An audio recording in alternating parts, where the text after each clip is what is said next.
Bismillahirrahmanirrahim.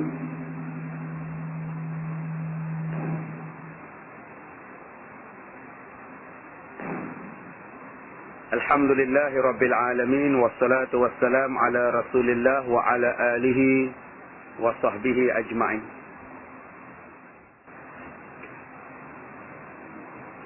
Kita mulakan kuliah kita dengan baca Ummul Quran Al-Fatihah. Bismillahirrahmanirrahim. Alhamdulillahi Rabbil Alamin. Wassalatu wassalam ala Rasulillah wa ala alihi wa sahbihi ajma'in. Bismillahirrahmanirrahim. Alhamdulillahi Rabbil Alamin. Ar-Rahmanirrahim. Maliki yawmiddin. Iyyaka na'budu wa iyyaka nasta'in. Ihdinas siratal mustaqim. Siratal ladzina an'amta 'alaihim ghairil maghdubi 'alaihim waladdallin. Amin. Kita membaca kitab Al-Mu'inul Mubin jilid yang pertama, bab solat. Kitabus solat, bicara berkenaan dengan solat ataupun sembahyang.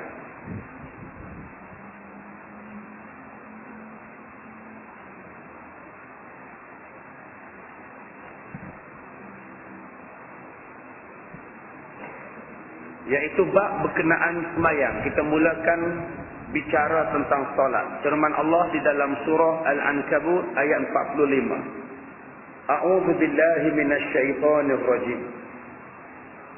Wa aqimis shalah. Innas salata tanha 'anil fahsya'i wal munkar. Artinya, dirikan olehmu akan solat. Sesungguhnya solat itu menegahkan daripada kejahatan dan perkara mungkar. Itu menunjukkan satu ayat yang mewajibkan kita ini solat.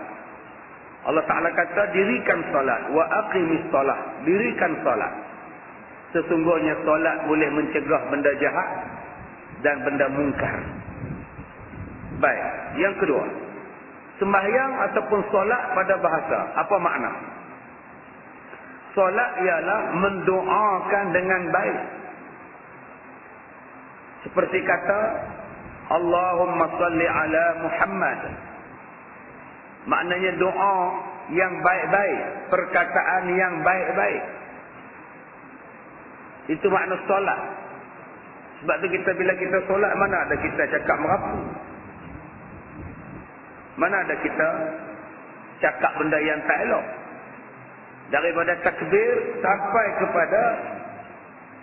sampailah kepada salam, semuanya adalah dalam bahasa yang baik-baik, dalam bahasa yang Allah Ta'ala suruh cakap. Qaulun ma'ruf, percakapan yang baik-baik. Itu makna solat. Jadi bila kita dah cakap yang baik-baik, perbuatan kita baik-baik di dalam solat, dia akan membawa kepada luar solat. Macam mana kita tak maki di dalam solat, sepatutnya di luar solat pun tak maki orang. Dalam solat kita cakap yang baik-baik, di luar solat pun kita cakap yang baik-baik. Itulah sepatutnya. Jangan di luar solat wajah kita lain, di dalam solat wajah kita lain.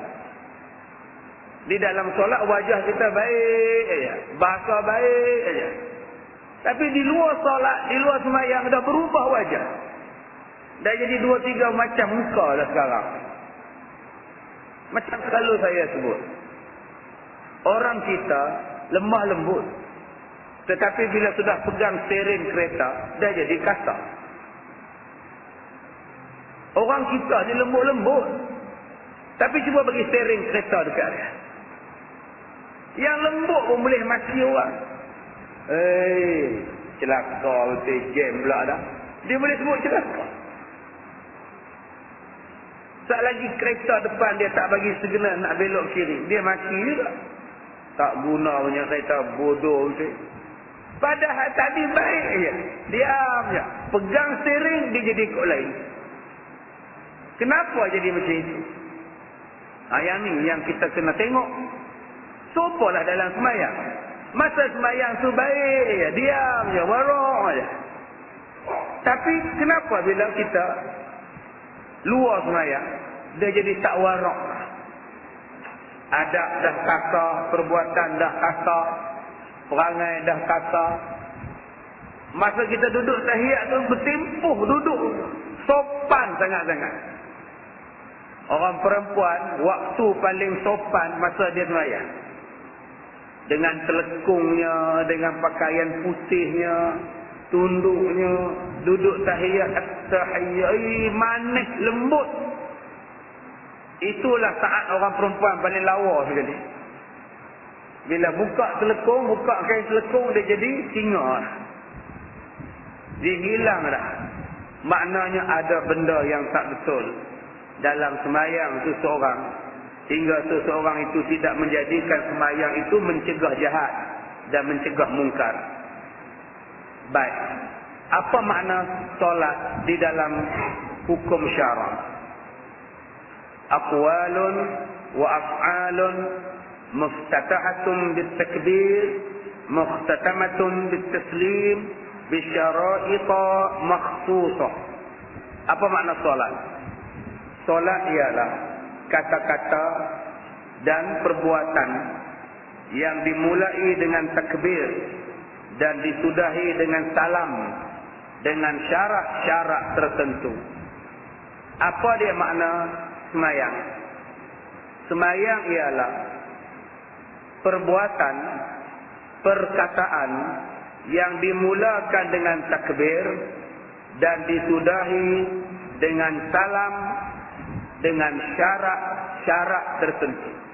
Sebelum angkat takbir bukan sembahyang. Dah bagi salam bukan lagi sembahyang. Senang ya. Sembahyang itu bermula daripada takbir, disudahi dengan salam. Habis. Sebelum takbir bukan sembahyang. Bila sudah bagi salam bukan lagi sembahyang. Senang ya. Faham maksud, selesai kekeliruan. Saya baca khutbah di satu masjid. Habis saya baca khutbah, saya nak turun tangga masjid, ada orang tua dia tahan saya. Dia kata, Ustaz, Nabi Muhammad tidak pernah membaca usolli di dalam sembahyang.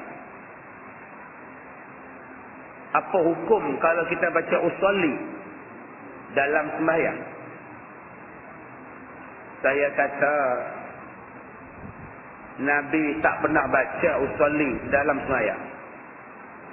Dan kalau kita sembahyang, dalam sembahyang kita baca usolli, maka hukumnya bid'ah. Confirm bid'ah. Sebab Nabi tak pernah buat. Kalau ustaz kata baca usolli itu bid'ah dalam sembahyang, saya dengar tadi ustaz baca usolli. Ustaz jadi imam, ustaz baca usolli. Saya kata memang saya baca usolli sembahyang jemaah tadi. Tetapi saya baca sebelum sembahyang. Sembahyang bermula Allahu Akbar. Itu sembahyang. Saya baca usolli di luar sembahyang. Usolli fardhu jum'ati raka'atani imaman ada'an lillahi ta'ala. Itu belum sembahyang. Sebab saya belum takbir. Itu belum sembahyang. Yang bid'ahnya baca usolli dalam sembahyang. Allahu Akbar. Usolli fardhu jum'ati. Yang tu confirm bid'ah. Sebab dibacanya usolli di dalam solat. Kita sekarang baca usolli di luar solat. Di mana hukum bid'ahnya? Bukan.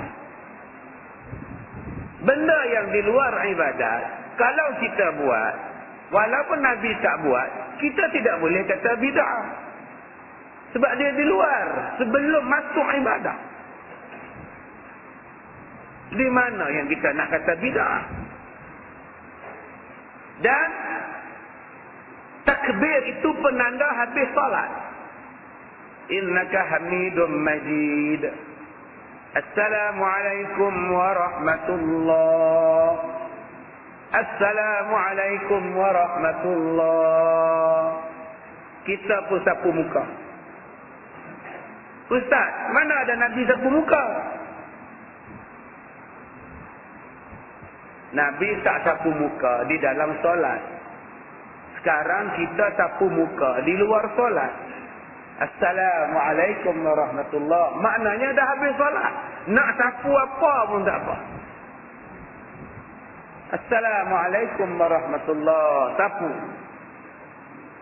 Itu bukan bid'ah. Sebab semayang sudah habis. Yang bid'ahnya duk sapu muka dalam semayang. Alhamdulillahi Rabbil Alamin Ar-Rahmanir Rahim. Duk sapu muka. Yang tu baru bid'ah. Sekarang ni kita sapu muka dah habis solat. Bid'ah apa ke bendanya? Mana boleh kita kata bid'ah? Benda dah habis solat. Sebab itu kita kena faham makna. Bila kita faham makna, fahamlah keseluruhan. Masalah sekarang ini orang tak faham makna. Bila dia tak faham makna, sudahlah dia kata yang ini sesat. Yang itu tak betul. Sebab itu pada setiap hukum fiqh, pada setiap amalan fiqh, mesti ada makna. Apa makna solat? Solat maknanya beberapa perbuatan, perkataan yang dimulai daripada takbir dan disudahi dengan salam. Faham yang itu, selesai masalah. Selagi mana orang tak faham persoalan makna, itulah yang timbulnya bid'ah. Dan mudahnya mengatakan orang lain bid'ah. Saya kata pada tuan-tuan, kenuri tahlil itu, dia akan menjadi bid'ah bila kita mengatakan wajib buat tahlil. Baru dia jadi bid'ah. Selagi mana kita tak kata dia wajib, dan selagi mana kita menganggap dia harus, maka dia tidak menjadi bid'ah. Kenapa? Kerana dalam amalan tahlil itu ada beberapa suruhan yang dianjurkan oleh Nabi. Dalam tahlil ada wirid, ada zikir. Bukankah Allah menyuruh kita berzikir? Ala bi zikrillah tatma'innul qulub. Dalam tahlil itu ada lafaz la ilaha illallah. Bukankah ada Nabi, hadis Nabi sebut afdaluz zikr la ilaha illallah.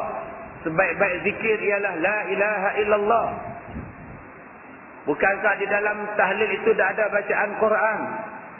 Dan bukankah juga Nabi menyuruh kita baca Quran? Jadi apa yang Nabi buat, ada disuruh, dan kita buat, maka kita tak boleh kata bid'ah secara mutlak. Dalam tahlil itu ada jamuan. Bukankah Nabi menyuruh kita menjamu orang makan? Jadi ada suruhan Nabi di situ. Maka bila ada suruhan Nabi di situ, jangan cepat kita mengatakan bid'ah. Sebab ada suruhannya. Cuma dia tidak boleh kita kata bid'ah. Yang jadi bid'ah apabila menganggap bila ada kematian mesti wajib buat tahlil, itu baru jatuh bid'ah. Selagi mana kita menganggap ianya harus, maka sampai bila-bila pun tahlil tidak akan menjadi bid'ah. Itu keadaannya. Bila kita faham yang macam itu, maka tenanglah kehidupan kita ni. Baik. Semayang, solat semayang fardu. Ada 5 kali semayang fardu.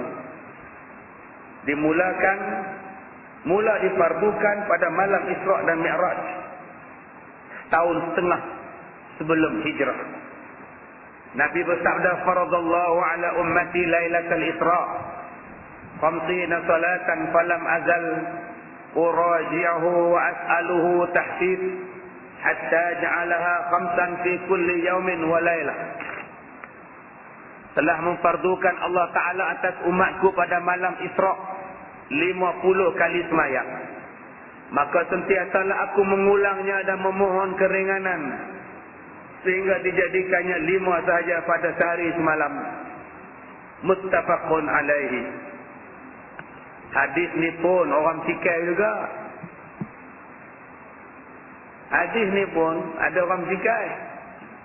Dia kata Allah ni macam tak tahu yang umat dia lemah, yang hamba dia lemah. Kenapa Allah turunkan 50? Kenapa Allah tak bagi siap-siap 5? Ada pula yang petikai. Kata Nabi Muhammad tu taat. Bila Allah dah kata 50, 50 sajalah. Yang naik turun minta kurang tu pasal apa? Ini namanya Nabi tak taat. Masya Allah tuan-tuan. Macam-macam orang kata. Tu yang kita kena belajar tauhid. Apa yang Allah Ta'ala buat ada hikmah. Apa yang Allah Ta'ala buat itu ada sebab. Ada sebabnya. Bila manusia tidak belajar sifat istighfar kepada Allah Ta'ala, maka adalah yang tak faham. Sifat istighfar itu ada 3. Yang pertamanya, bila semua manusia, semua benda makhluk yang baharu berkehendak kepada Allah Ta'ala, maka wajib atas Allah Ta'ala itu ada sifat istighfar. Sifatnya 9. Wahdaniyah, qudrah, iradah, sama', basar, kalam. Itu dipanggil istighfar. Sebab semua orang berkehendak padanya. Istighfar yang kedua itu ialah semua manusia atau semua makhluk berkehendak kepada Allah di dalam nak mengurangkan sesuatu.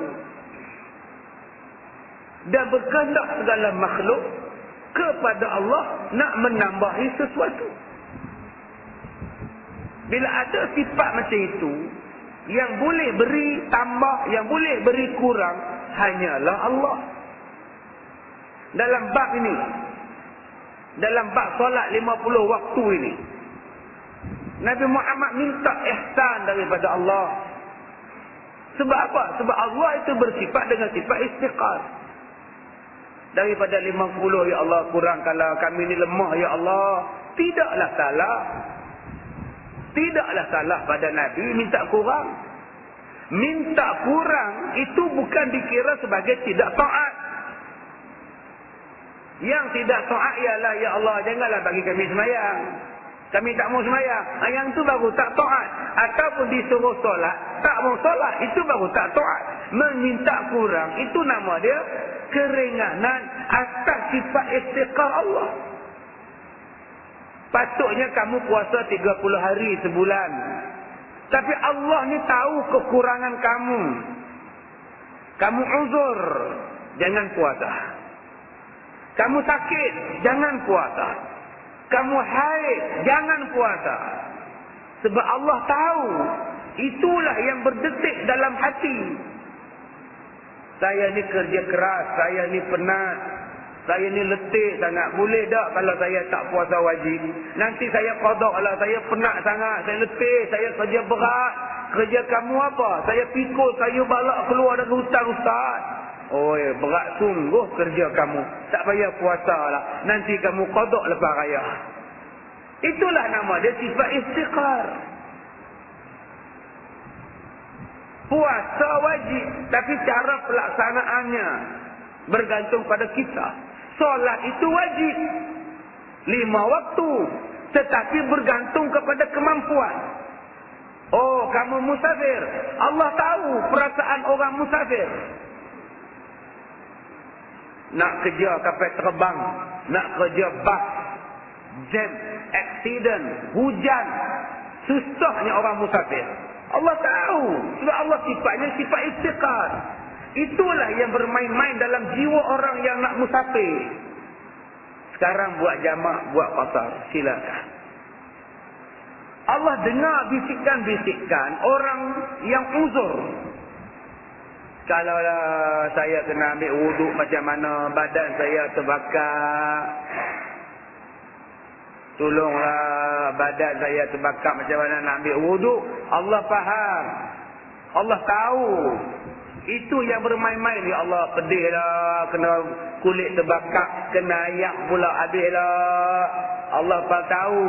Tayamum. Tayamum pun tak boleh Ustaz. Oi. Kalau begitu tak payah tayamum. Tak payah wuduk. Ambil bahagian yang boleh wuduk saja. Silakan solat. Tayamum tak boleh. Wuduk tak boleh. Tangan boleh. Basuh tangan. Kepala boleh. Basuh kepala. Kaki boleh. Basuh kaki. Muka rehat. Itu nama dia istiqad. Tuan-tuan baca dalam paper minggu lepas. Satu cikgu sekolah, api dulang makanan dia terbakar, meletup, terlepak kena muka dia. Keluar dalam paper, keluar dalam TV. Yang kelepak api tu kena kat muka tu kakak saya lah. Kakak saya, cikgu sekolah. Masya Allah. Orang guna lilin, nak nyalakan tu kena lilin, nak bagi hangat makanan pun lilin. Toki kedai kata lilin ini lama punya, si kalangan orang pakai gel. Dia lebih tahan lama. Bubur gel you pasang api ya, dia menyala lama. Kawan buh gel pasang api, jadi macam bercung. Gel tu meletup, terlepak di muka dia. Dia duduk berlari tu, api tu di muka. Yang budak-budak sekolah dia kata, Jimik kepala otak mereka. Sebakar habis. Siapa ingatkan Jimik bagi meletup, sebakar meletup. Jadi tuan-tuan, hebat.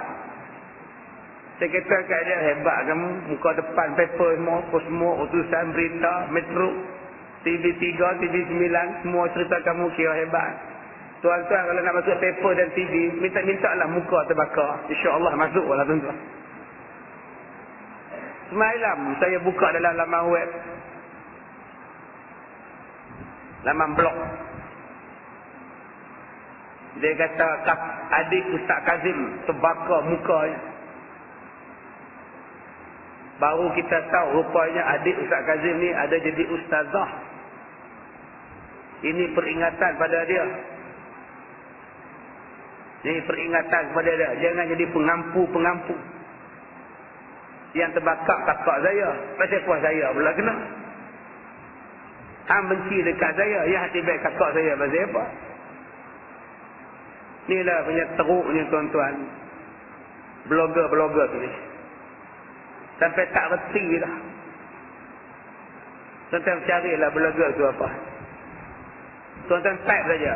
Kakak Ustaz Kazim terbakar. Keluarlah. Cerita kakak saya terbakar muka pun dia bubuh. Adik saya. Adik belah otak dia. Tu kakak saya. Hang tak tahu cerita puruk pangkai apa semua. Hang tak tahu. Hang kerja nak kutuk je. Fitnah je. Tapi duk kata memperjuangkan Islam. Islam belah otak dia. Adakah boleh orang tu muka terbakar, rambut terbakar, mata terbakar? Boleh tu kata pada muka kat ustazah tu duk didik budak-budak semayang, baca Quran, dewa dan asrama. Apa punya orang ni tuan-tuan? Saya bila tengok kak saya buka hak balok tu, sudah habis berkedut ni. Mata tak boleh buka ni. Benda tu melekat kat muka dia. Tengok muka dalam paper pun gemuk, saya pun tak kenal. Tapi kita tengok loh, hang kecok botok pula, muka jadi gemuk. Padahal orang kuih. Dalam blok boleh duduk tibai. Masya Allah. Itulah kata tuan-tuan. Penyakit manusia. Allah Ta'ala sebut, Inna lillahi wa inna ilahi raji'un. Manusia sebut pada muka. Peringatan pada Ustaz Kazim. Lain kali ceramah jangan duduk ngampu orang. Pengampu apa semua ni. Ya Allah, kita buka. Punya busuk hati perut manusia ni. Tak ada perasaan kasih sayang. Tidak ada perasaan nak rasa kesian. Yang budak-budak sekolah semua simpati, mak bapak semua simpati, semua orang simpati. Tiba-tiba dia tak simpati. Ada kata komen tentang dia. Bodoh punya orang. Tapi tak reti nak nilai manusia. Jadi tuan-tuan itu rahmati Allah. Sebab tu kita ni jangan duk kata ke orang. Okey, jangan duk kata ke orang. Kita kata ke orang, satu hari kita pula kena. Saya kata dah pagi tadi di Masjid Al-Hidayah. Kita buat tak elok, mungkin kita tak kena pada kita. Tapi mungkin akan kena pada anak kita, pada cucu kita. Jaga-jaga. Kita ada anak, kita ada cucu. Apa yang kita buat hari ini, dia akan mendatangkan kesan kepada anak bangsa kita. Baik. Sunat yang lebih dahulu daripada solat. Sebelum kita solat, ada sunat-sunatnya. Sunat yang pertama ialah azan dan iqamah. Apa makna azan? Azan dalam bahasa maknanya pemberitahuan. Berdasarkan firman Allah, wa'azzim fin nasi bil hajj, dan beritahukanlah kepada manusia supaya mengerjakan haji. Al-a'lamu biwaqti salah bi alfazin makhsusah. Al-a'lam, memberitahu kepada orang lain dengan lafaz yang tertentu. Itu dipanggil sebagai azan. Sunat. Okey Ustaz, kalau macam kami, orang laki-laki tak ada, kami main semayang Ustaz, semayang asang, boleh tak kami azan? Ini soalan yang orang tanya pada saya di satu kampung. Sebab yang datang semayang orang perempuan, laki-laki tak datang. Semayang asar berjemaah. Duk tunggu, tak ada juga Tok Bilal datang. Bolehkah seorang perempuan pergi azan? Buka mikrofon, azan. Saya mengajar di surau petang tu. Jadi habis saya sampai lah, lepas tu 2-3 orang sampai. Makji ni ramai lah. Tak laki-laki ni tak ada, biasa lah. Dia termasuk spesies yang terancam. Ada 3-4 orang lah. Jadi makji ni tanya, bolehkah makcik? Bang Ustaz, tak ada orang Ustaz oi. Saya kata tak boleh makcik oi. Pasti ada orang laki-laki sekeliling. Bagi orang laki-laki itulah azan. Masalah dia buat tak mau. Tu makcik gerang masa makcik nak bang Ustaz. Jangan. Tak boleh. Nak dapat sunat, dapat dosa pula. Okey. Contoh yang kedua. Orang perempuan nak azan boleh dengan syarat dalam kelompok dia. Mereka sembahyang dalam bilik hotel. Ada 5 orang kerosot sembahyang dalam hotel. Bilik mereka ya. Dia kata makcik nak azan, makcik nak. Tapi jangan kuat-kuat sangat, takut orang hotel dengar lagi. Maka boleh makcik nak azan. Allahu Akbar, Allahu Akbar, tak salah. Tapi jangan dia buka pintu. Allahu Akbar, Allahu Akbar. Orang lain bukan duk jenguk. Mana punya azan? Yang tu tak boleh lah. Tapi untuk kelompok makcik nak, makcik leha, makcik tipu, tertipu, tak salah. Silakan.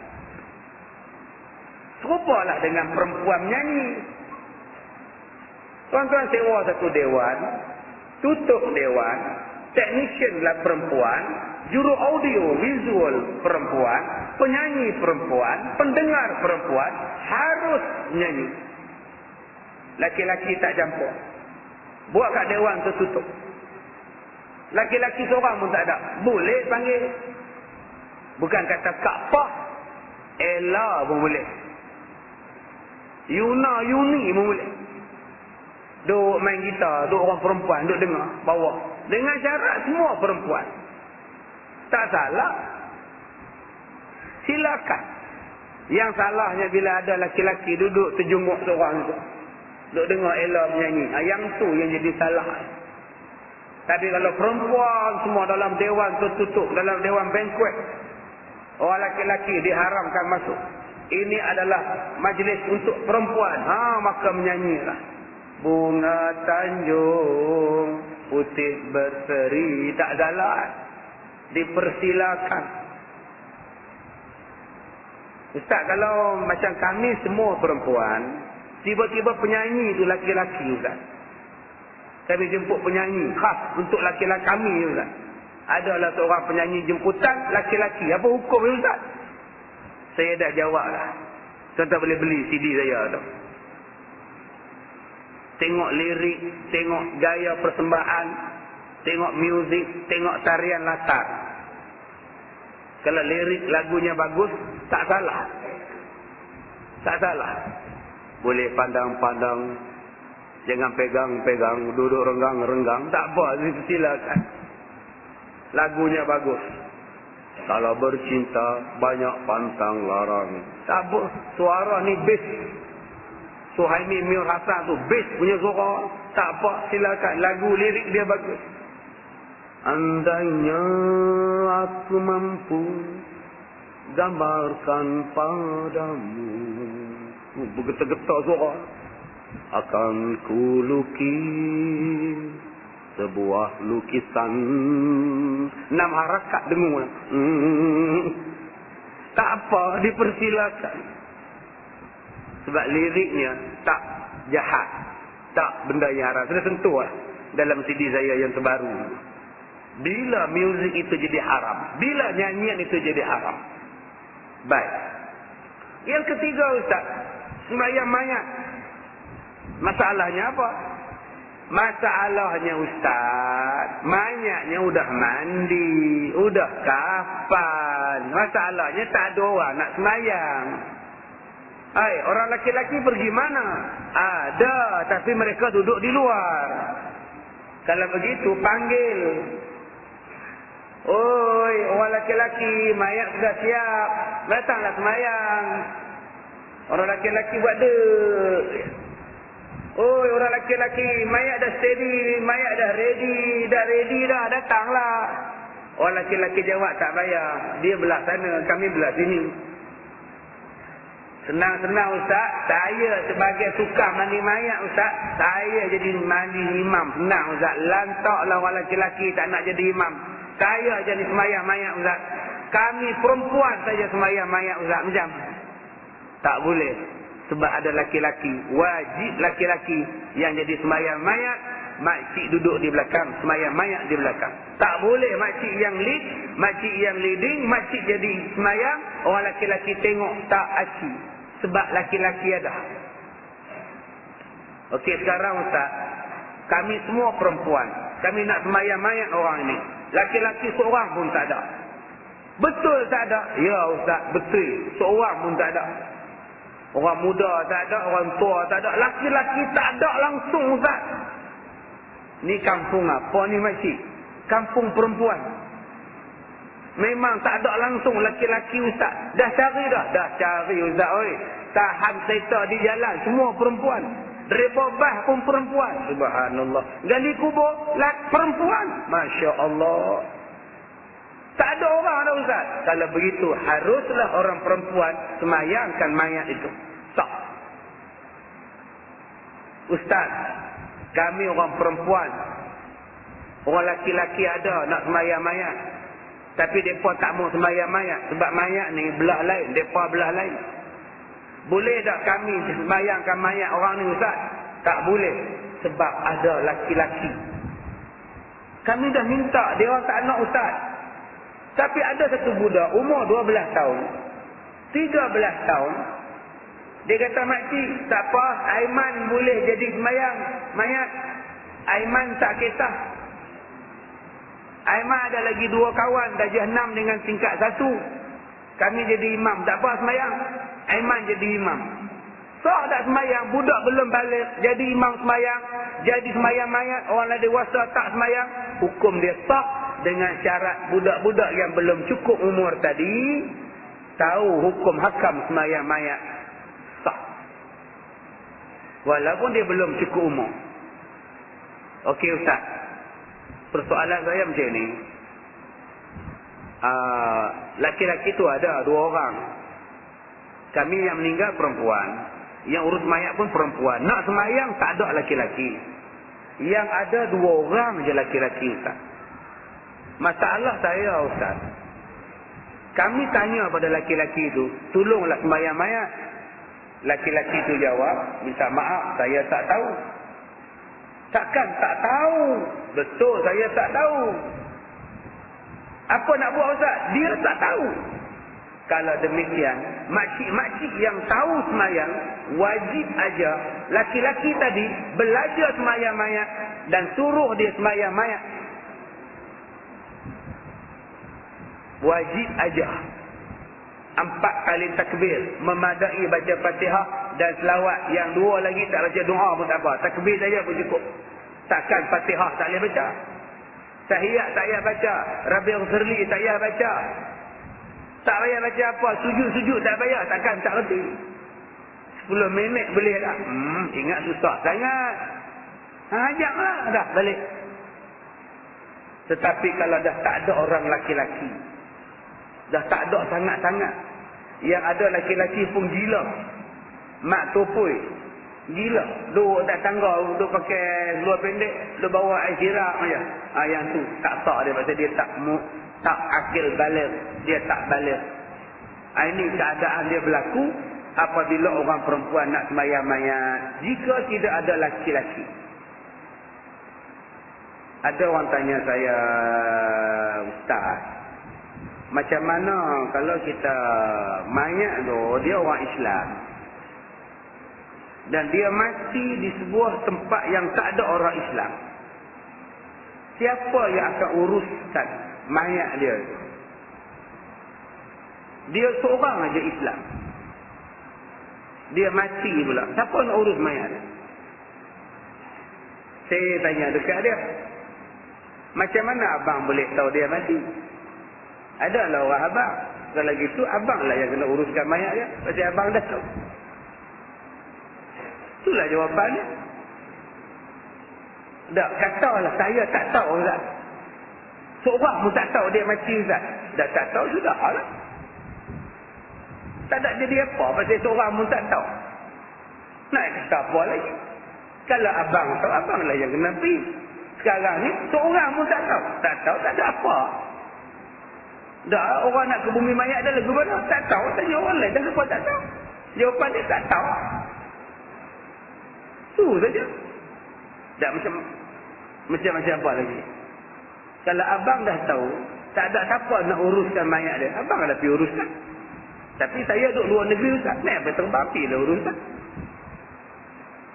Ni. Setiap jawapan dalam fiqh mesti ada jawapan. Jangan tuan-tuan kata dalam fiqh, dalam Islam ni tak ada jawapan. Apa persoalan pun ada jawapan. Tidak ada satu benda yang dalam Islam ni yang tuan-tuan tergantung. Macam mana ya? Macam mana ya? Macam mana ya? Tak ada macam mana. Yang kedua, dalam Islam tidak ada luah mati mak telan mati bapa. Tidak ada. Dalam Islam telan pun boleh, luah pun boleh. Tidak ada serba talak dalam Islam. Ustaz, mana saya nak ikut? Suami ke mak? Suami kata macam ini, mak kata macam ini. Saya sebagai isteri, kadang, iyalah Ustaz, luah mati mak, telat mati suami. Macam mana Ustaz? Mula-mula, kita kena tengok arahan mak dengan arahan suami. Apa kata hukum syarak? Dua-dua harus. Arahan mak pun harus, arahan suami pun harus. Kalau demikian, akak kena ikut suami akak. Kalau kak tengok arahan mak betul pada syarak, arahan suami tak betul pada syarak, wajib ikut mak, jangan ikut suami. Mak kata ya, pakailah tutup aurat ya, berdosa ya. Tak tutup aurat berdosa ya. Suami kata tak payah. Abang suka kamu buka muka. Abang bangga bila orang puji kamu. Dia pun kata kamu seksi, abang bangga. Ini perintah abang, suami kamu. Sekarang yang suami jangan ikut, yang mak kena ikut. Tapi kalau arahan dua-duanya bagus, arahan dua-duanya bagus, mak pun bagus, suami pun bagus arahannya, tetapi tak sama arahannya, ikut arahan suami. Tuan-tuan dirahmati Allah. Saya dah kata pada tuan-tuan, saya ni konsultan. Tak ada toliah. Orang minta macam-macam nasihat. Saya duk konsult orang ni macam-macam. Kadang-kadang saya duk fikir benda yang merapu-merapu pun, yang kita tak pernah terfikir pun berlaku. Ada seorang isteri datang ke sekolah saya, minta pertolongan, perlindungan. Mari duduk dalam bilik, duduk menangis. Saya kata, apa masalah ni akak? Suami akak. Ya. Masalah apa? Dia kencing manis. Biasalah. Ramai sekarang, Malaysia di antara negara tertinggi kencing manis kau. Biasa bro, saya kata. Biasa. Masalahnya, suami saya ni luar biasa. Bila dia kencing manis, dia tak boleh layan saya. Dan saya pun tak berhajat dah. Tak apalah saya faham. Orang kencing manis ke larat, semangat je lebih. Masalah dia ustaz, dia bawa balik laki-laki lain, suruh tidur dengan saya. Dia kata, abang gagal beri nafkah pada kamu. Sekarang abang tebus, abang bawa balik laki-laki lain. Tidurlah dengan hang. Saya kata, betul ke kak? Betul ustaz. Oh, segala orang dia bawa balik. Melayu ustaz, Hindu ustaz dia bawa balik. Tu kak buat apa? Kak kunci pintu, kak takut. Ni dia bawa balik. Sing pula ustaz. Dia suruh buat depan dia nak tengok. Astaghfirullahaladzim. Kak lari ni ustaz. Saya kata, ni bukan kata gila dah suami kakak. Ni nama dia gila babi. Bukan gila lah. Tu yang saya kata ni tuan-tuan, pelik-pelik sungguh zaman sekarang. Yang kita tak pernah sangka, yang kita tak pernah duga, jumpa. Jumpa benda-benda macam ni. Bila kita buat kajian balik, yang awal-awalnya ialah tidak semayang. Atau semayang tak betul. Atau semayang celang-celup. Itu punca nombor satu jadi macam itu. Tak heran tuan-tuan. Jawapan dia, sebab tak solat. Dan kalau solat pun tidak sempurna. Dia solat, tomak nina tak ada. Dia solat tak betul. Saya dah ajar dah tuan-tuan. Ada orang yang boleh berjalan. Boleh naik tangga. Boleh naik jalan. Tapi bila semayang terus duduk dan angkat takbir. Bila tanya kenapa duduk? Kaki saya patah. Saya tak boleh berdiri. Saya tak boleh tunduk. Saya kena semayang duduk. Tapi kamu boleh berjalan. Kamu boleh naik tangga. Cuma kamu tak boleh rukuk dan sujud. Bermakna kamu kena takbiratul ihram wajib berdiri. Berapa banyak yang terus duduk di atas kerusi tanpa berdiri ketika takbir. Tak sah semayangnya. Dia kena angkat takbir dalam berdiri terlebih dahulu. Bila dah nak rukuk baru duduk. Ini tidak. Terus-terus duduk atas kerusi dan takbir. Allahu Akbar. Itu punca yang kata kita sekarang ni jadi huru-hara. Sebab sembahyang tidak betul. Baik, yang kedua, iqamah. Lafaznya daripada kata masdar aqam. Dinamakan dia dengan iqamah. Sebab dengan dia lah didirikan salat. Apa makna iqamah? Istinhadu al-hadirina ila salat bi-alfazin mahsusah. Membangunkan sekalian orang yang hadir kepada solat dengan lafaz yang tertentu. Di sini kita lihat berbagai-bagai jenis mazhab tentang qomat. Satu mazhab Hanafi. Mazhab Hanafi. Imam duduk di atas sejadah. imam, tempat imam, barulah Bilal qomat. Bila imam duduk berdiri di atas tempat imam, baru Bilal qomat. Dan orang datang. Mazhab kedua, imam duduk atas sajadah, makmum semuanya duduk di atas saf berdiri, barulah Bilal qomat. Yang ketiga, makmum tidak bangun daripada duduk sehinggalah Bilal selesai qomat baru bangun. Keempat, Bilal qomat sampailah ayat qad qamatis salatu qad qamatis salah, Allahu akbar, Allah baru bangun. Hayya 'alas salah hayya 'alal falah, qad qamatis salah, baru makmum bangun. Berjenis-jenis cara untuk qomat. Ada yang makmum bangun dulu semua baru imam sampai. Bagi mazhab Syafi'i, tiadalah qomat selagi mana kamu belum nampak imam di tempat. Jangan qomat. Sebab itu untuk Bilal tidak boleh qomat selagi tidak ada arahan daripada imam. Dia nak qomat, dia kena tanya imam. Imam sembahyang di belakang, dia duduk situ. Bila dia nak qomat, dia tengok. So imam pun tunjuk. Baru boleh qomat. Ini dah. Habis-habis dia sembahyang, dia pegang mic.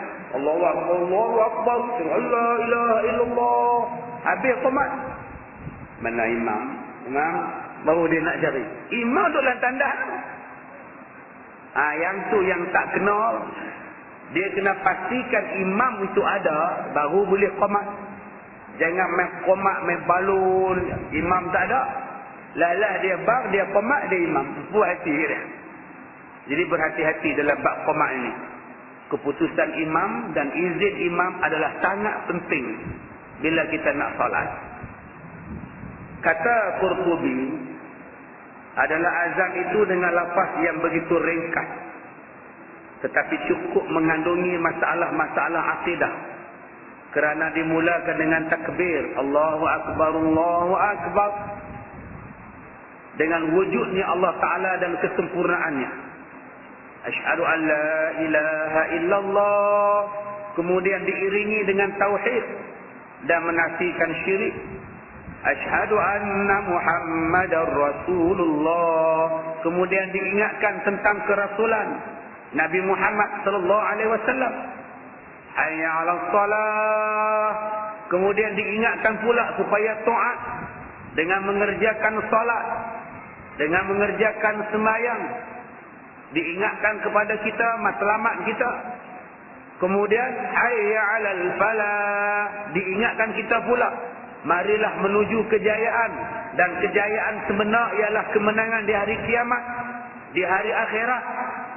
Dalam dunia ni banyak orang Islam kalah, banyak perkara yang berkaitan dengan Islam tidak menang. Tapi orang yang berjaya mempertahankan tauhid, mempertahankan kerasulan Nabi Muhammad, meyakini ibadah, melaksanakan ibadah, maka inilah yang akan berjaya di hari kiamat.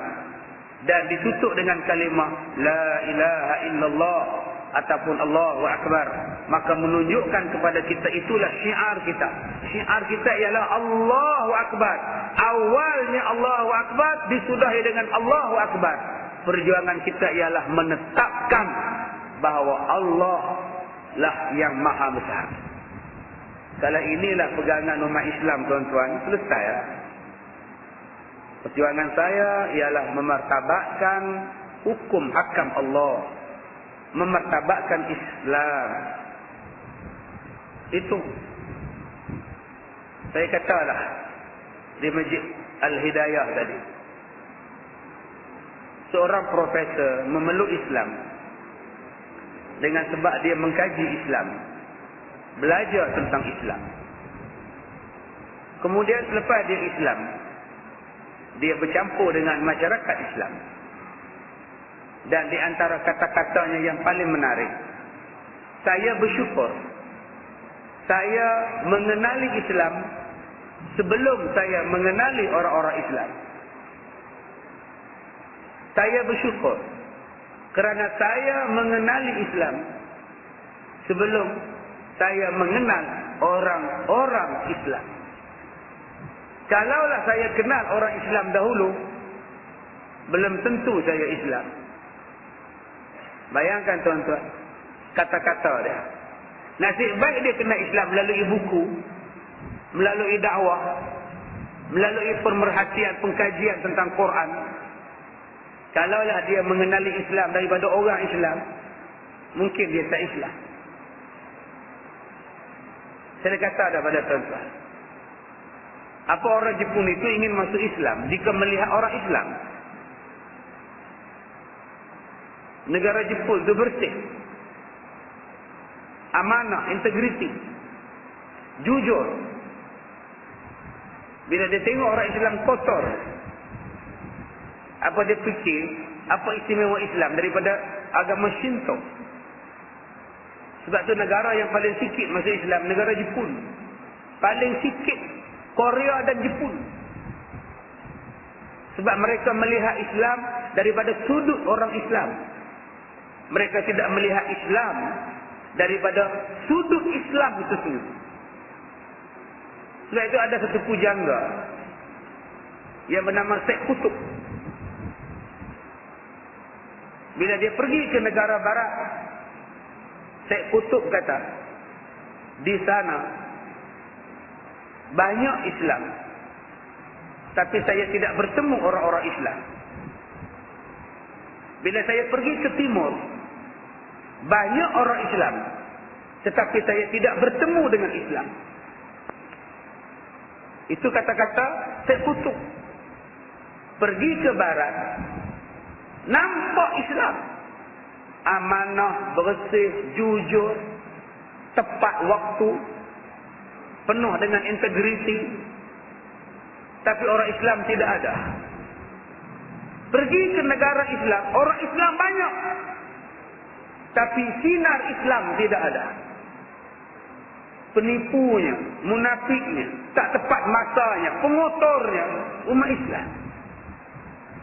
Masya Allah tuan-tuan. Kita bila kita sebut tentang bersih, negara yang bersih, kita sebut negara jiran kita. Kenapa kita bila kita bersih, kita tak sebut pelas? Pelas lebuh raya itu bersih. Kenapa tak sebut pelas? Kenapa tak ambil pelas sebagai contoh? Kenapa perlu ambil negara jiran? Kenapa tak berbangga dengan yang Malaysia punya, produk Malaysia punya?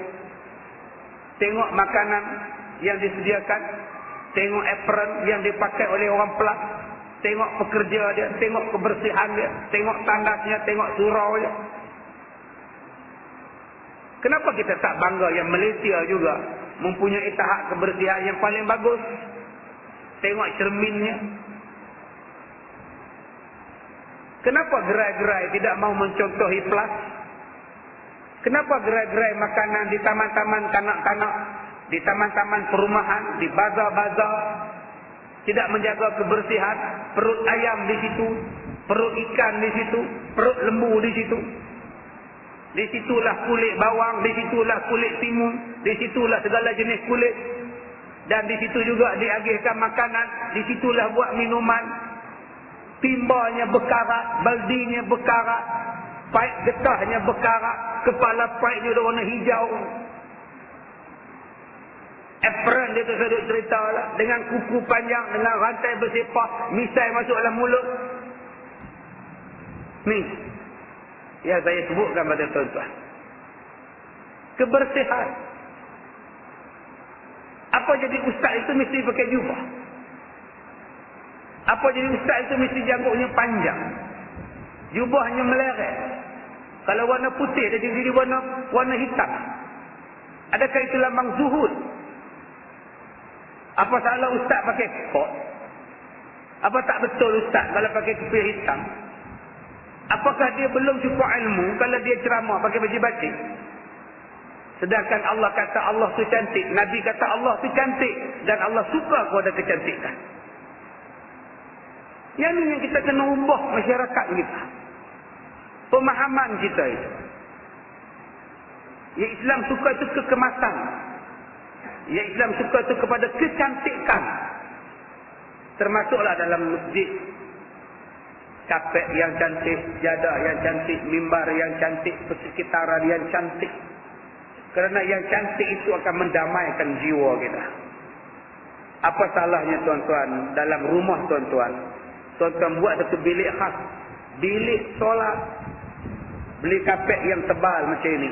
Bubuh dalam bilik solat. Ada rak untuk Quran, buku. Ada rak untuk solat. Digantung tempat sejadah. Dibubuh aircon lagi. Bila nak semayang zuhur berjemaah, asar berjemaah, bapa, mak, anak-anak semayang. Allahu Akbar. Khas. Dengan wanginya, dengan cantiknya. Untuk Allah. Masya Allah. Semalam saya singgah semayang di stesen minyak. Bagus. Stesen minyak ada ruang solat. Bagus. Tapi wanginya menusuk kalbu. Hapaknya menyesakkan pemikiran. Sujud di atas sejadah.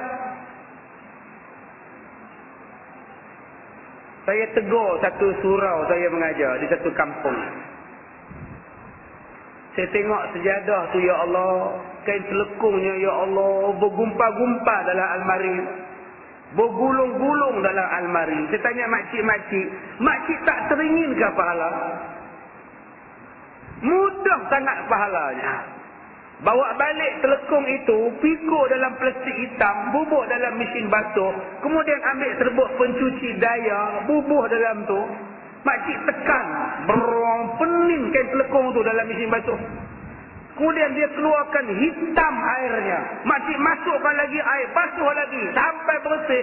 Makcik jemur, makcik iron elok-elok, makcik lipat dekat hanger, dekat rak. Pahala besar makcik jaga kebersihan telekung. Pahala depan mata.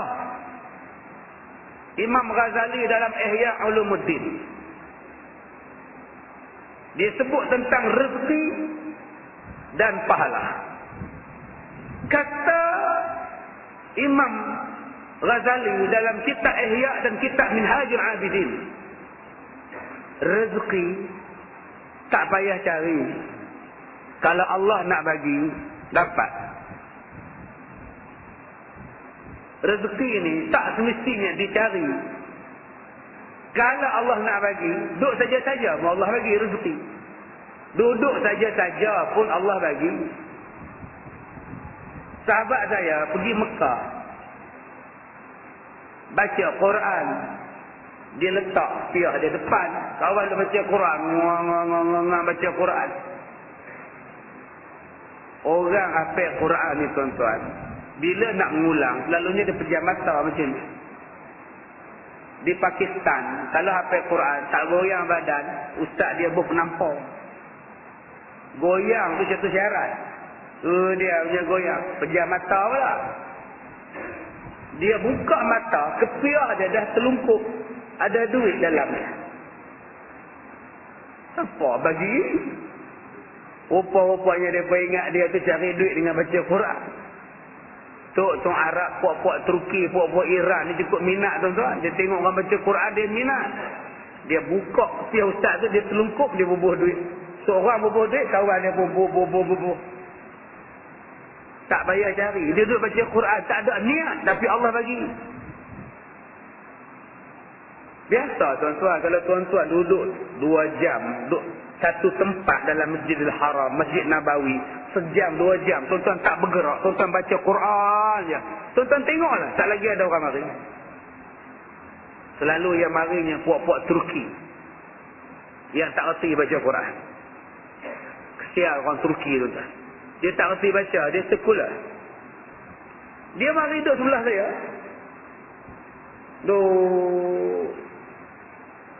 Sekejap lagi dia panggil kawan dia. Nak dengar saya baca.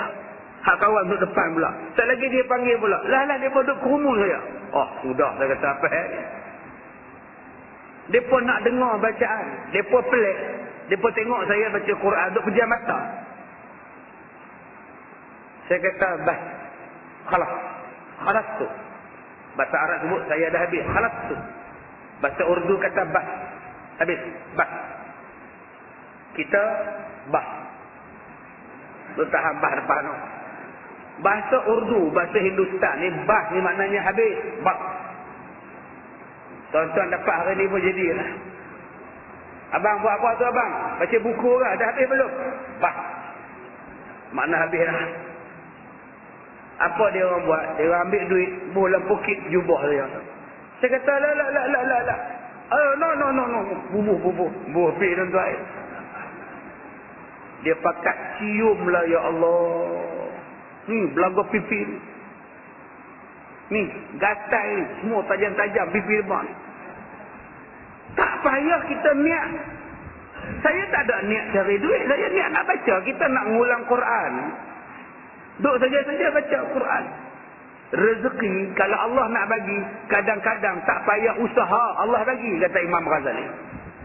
Hari ni tuan-tuan tak payah buat karipap. Dah ada orang hidang lah. Rezeki sampai lah. Hari ni tuan-tuan tak payah buat roti. Dah ada orang bagi roti cicah dengan daging kima ke apa. Rezeki. Tetapi yang kena cari ialah apa? Pahala. Pahala duk saja-saja tak dapat. Pahala kena cari, kata Imam Ghazali. Jangan tuan-tuan duk dimenung di rumah. Pakcik tak buat apa pakcik? Tak buat apa. Cari pahala. Duk menung tak ada pahala. Itu nama dia bengong tuan-tuan. Pahala kena cari.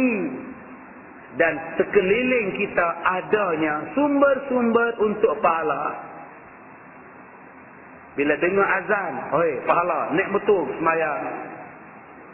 Sumber pahala. Abang, pergi beli ikan, malam ni mak nak datang. Tak motor pergi market beli ikan, pahala. Tengok-tengok isteri tengah masak. Kita pun letak tangan atas bahu isteri. Kita pun tanya dia, yang masak apa? Ikan goreng je. Oh, sedapnya. Tuan-tuan letak tangan di atas bahu dia pun pahala. Masya Allah. Subhanallah. Buka tingkap. Tengok orang sebelah tengah duk siram pokok. Assalamualaikum Din. Pahala. Dia pun jawab, Waalaikumsalam. Cuti hari ni Din? Mak, cuti. Besok kerja lah. Masing-masing pakai senyum. Senyum itu pun pahala. Masya Allah. Duduk baca paper, tengok di depan orang lalu, anak dara lalu, senyum. Pahala, Masya Allah. Orang tua tak nak senyum, anak dara je dia senyum. Pendek kata, nak cari pahala, mesti kena buat kerja. Nak cari rezeki, tidak semestinya dengan bekerja. Sebab orang yang bekerja pun belum tentu dapat rezeki. Betul? Ada orang tuan-tuan, suami dia pinjam duit alung. Sehari kena bayar RM80. Pinjam RM1,000 kena bayar RM2,000. Pinjam RM1,000 kena bayar RM2,000. Sehari RM80. Menega keropok lekor dengan pisang goreng. Nak menega pinjam duit alung RM1,000. Mana boleh dapat menega goreng pisang RM80 sehari? Kalau hujan, kalau renyai. Akhirnya tak lepas bayar. Bunga makin naik. Alung ambil kad isteri dia. Gaji isteri dia RM1,600 sebulan. Tiap bulan Alung pegang.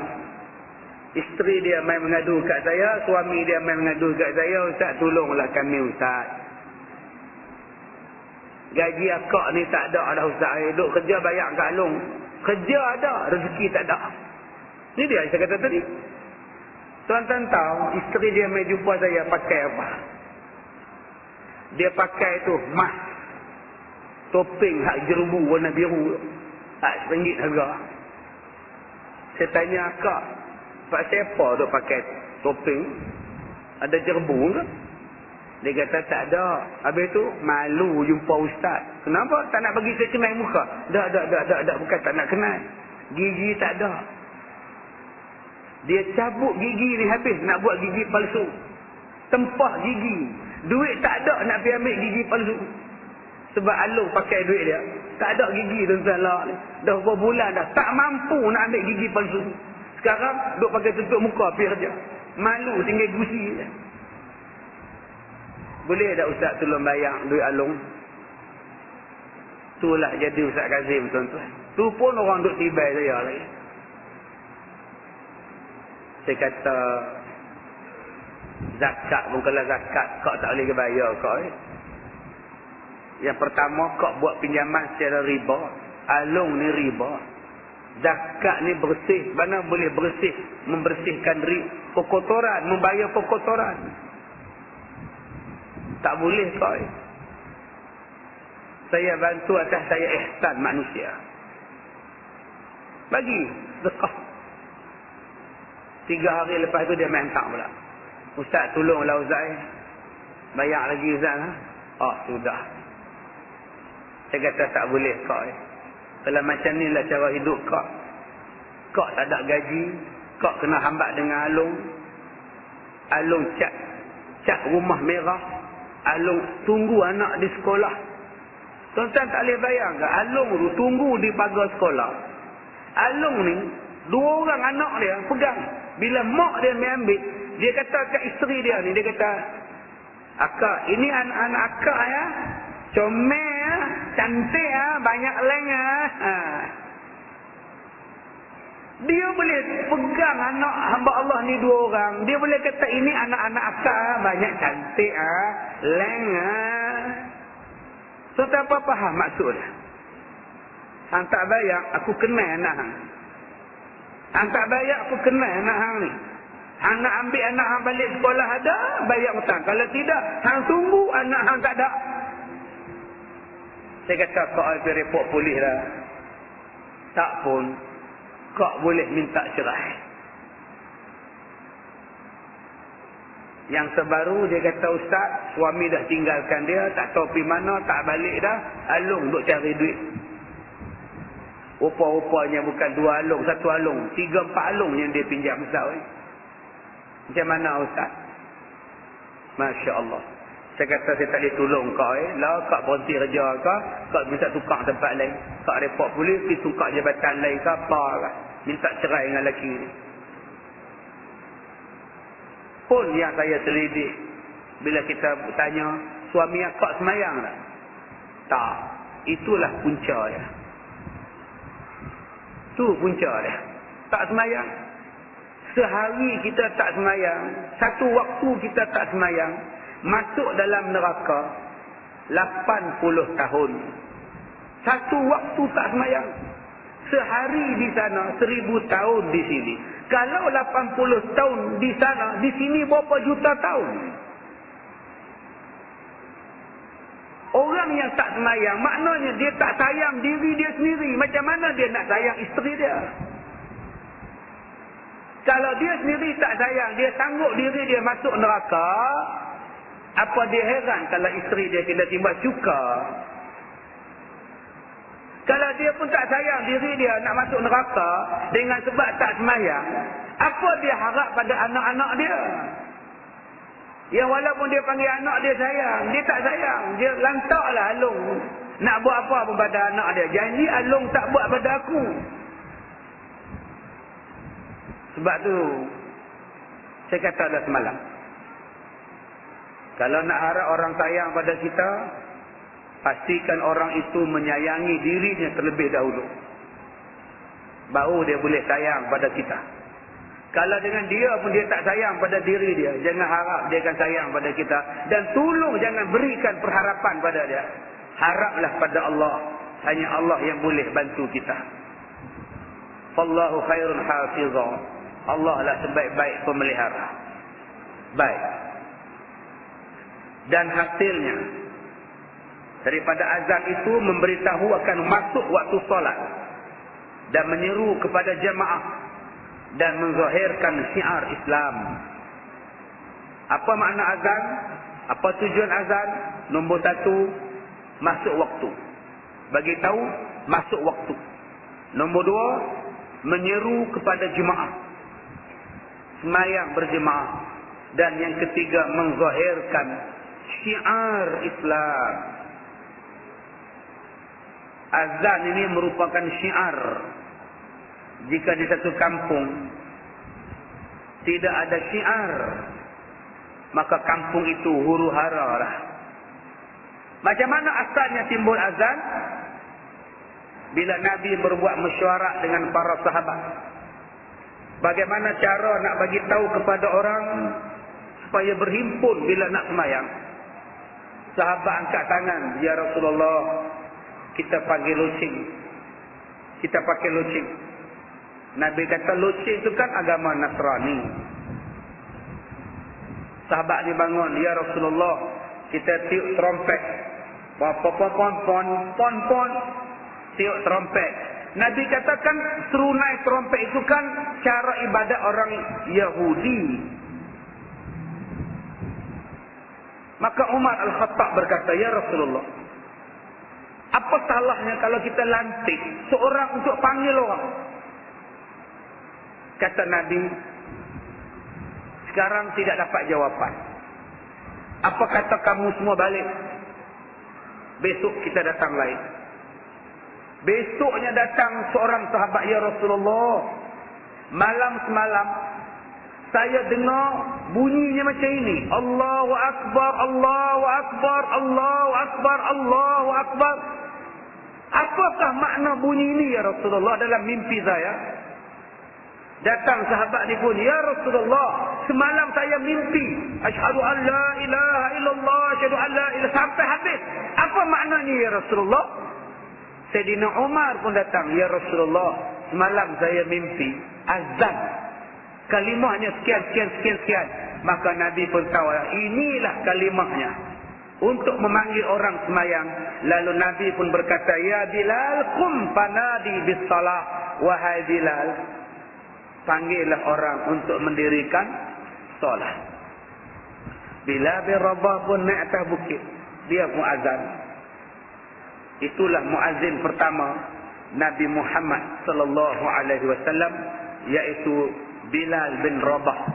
Selain daripada Bilal yang lain, muazzin yang lain seperti Abdullah ibn Maktum, dia juga azan. Tuan-tuan, zaman Nabi, bila dengar je azan daripada Bilal, yang sedang pegang cangkul, lempar cangkul. Yang sedang petik buah kurma, turun daripada pokok, pergi sembahyang. Yang sedang berniaga, tutup kedai, terus pergi sembahyang. Yang duduk sedang makan minum, berhenti, pergi sembahyang. Yang tengah tidur, bila dengar azan, bangun, pergi sembahyang. Subhanallah. Zaman sekarang, bila azan, yang tengok TV, terus menonton TV. Sebab juru hebah dia kata, sekarang masuklah waktu Isyak, bagi kawasan Kuala Lumpur dan kawasan-kawasan sewaktu dengan. Jangan ke mana-mana, rancangan ini akan disambung selepas azan. Memang tak ke mana-mana lah. Dia pesan dah, jangan ke mana-mana. Yang di restoran, teruskan berniaga macam biasa. Mi goreng satu, ya azan. Yang di pasar malam, teruskan menjual. Hayya 'alas salah, telur 10 biji. Tidak ada apa-apa lagi azan. Seolah-olah pandangan dan panggilan Allah itu tidak ada apa-apa. Jadi tuan-tuan itu yang kita bimbang. Bila orang sudah tidak kisah dengan solat. Bila orang dah tak ambil kisah dengan solat, masjid banyak, orang tidak ada. Kita bimbang bila solat itu diabaikan, maka jadilah macam-macam benda yang akan berlaku. Baik, di sini ada beberapa soalan. Hari ini kita ada jenazah. Jadi kita ada jenazah. Bila sebut jenazah ni, kita ada sembahyang lah. Pukul berapa nak sembahyang? Mana dia wakil? Pukul berapa nak sembahyang?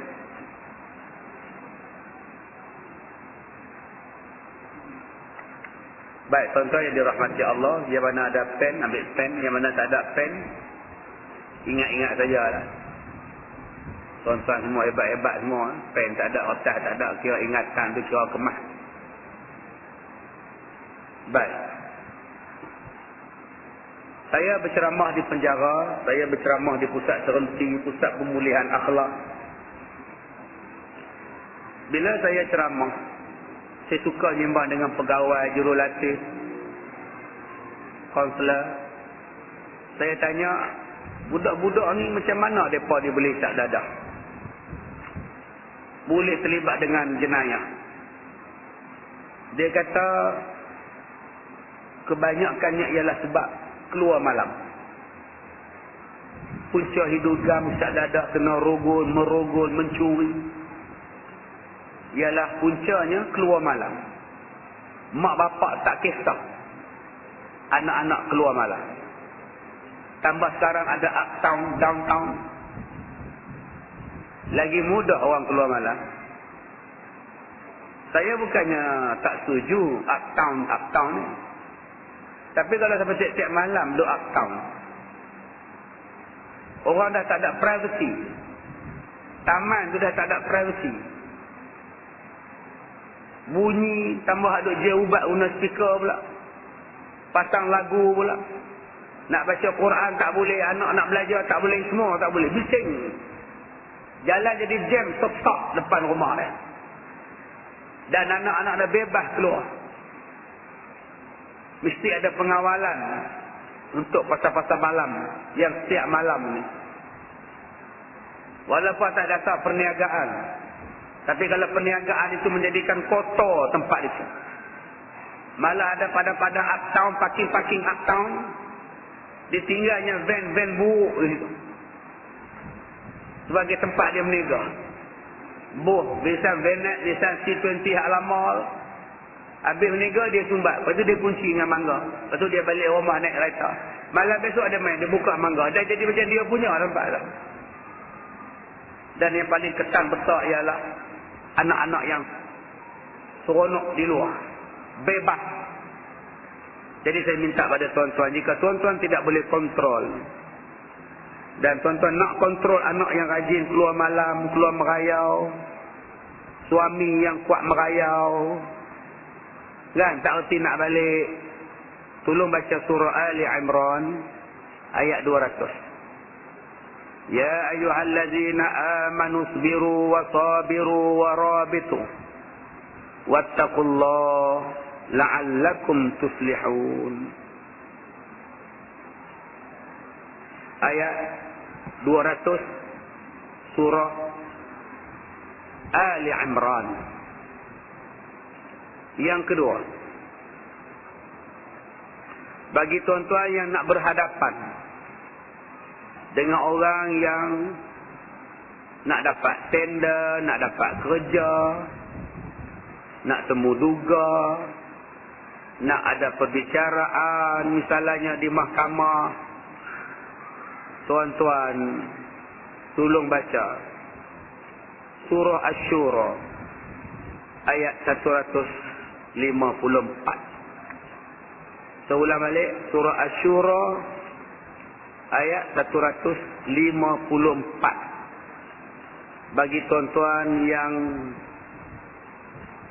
nak temu duga, nak berhadapan dengan mahkamah, perbicaraan dan sebagainya, nak berhadapan dengan orang yang banyak duk tanya tuan-tuan, tolong baca surah Asy-Syura ayat 154. Yang seterusnya,